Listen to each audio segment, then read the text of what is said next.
hello everyone जेहेतु wedding season चलि আছে তো বলক এখন বিয়া খাই আহো আৰু ইফালে বিয়াখন আছিল মোৰ লগৰ এজনৰ মানে সিস্টাৰৰ বিয়া আছিল তো গুটেইখিনিক লগ পালে যেহেতু আমি একেলগে পৰা ফাৰ্স্ট ইয়াৰৰ পৰা মানে ফাৰ্স্ট ইয়াৰৰ পৰা এমকমলৈকে একেলগে পঢ়িছিল আৰু ইফালে চাকচোন বিহু নৃত্য দেখিলো ভাল লাগে বিয়াবোৰত আজিকালি ইমান ধুনিয়া ধুনিয়াকে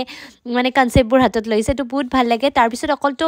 বিয়া চাই থাকিলে নহব খোৱাটো মেইন হয়নে ৰাজ তো ইফালে আমি ধুনিয়াকে ঢেৰ সাৰা বস্তু খালো কফি জিলাপি বহুত কিবা কিবি আৰু ইহতে ধুনিয়াকে ভিডিঅ'বোৰ ক্লিপ থৈ দিছিল গাইস মানে ইহতে মোক ধুনিয়া ধুনিয়াকে ভিডিঅ' বনাই দিয়ে ইহতক মই যতেই লগ পাওঁ তো মোৰ কোনো প্ৰবলেম বলে তই ভিডিঅ' বনাও যেতুকে মই তো ভিডিঅ' বনাই দিও ইহতে মানে ধুনিয়া ধুনিয়া ক্লিপ লয় মোৰ কাৰণে থ্যাংক ইউ ততক ভিডিঅ'টোৰ যোগেদি আৰু ইফালে গাইস আমাৰ একদম চাকচোন কিমান আৰু আমাৰ কথা চতা তাৰ পিছত গলো এ মেইন কোৰ্সলৈকে তো ইয়াতো ঢেৰ সাৰা বস্তু আছিল মানে পোলাও মাংস পনীৰ কৈছো নহয় গাইস বহুত কিবা কিবি আৰু ইফালে চাকচোন ইয়াতে মোক ভিডিঅ' বনাই আছে মই বলো তহতে অকল তো মোক বিলালে নহব ন গাইস এফালে ধুনিয়াকে দেখালো আপোনালোকক অকমান আৰু ইয়া আমি বিয়াখন খাই হি আধা ৰাস্তাতে ইয়া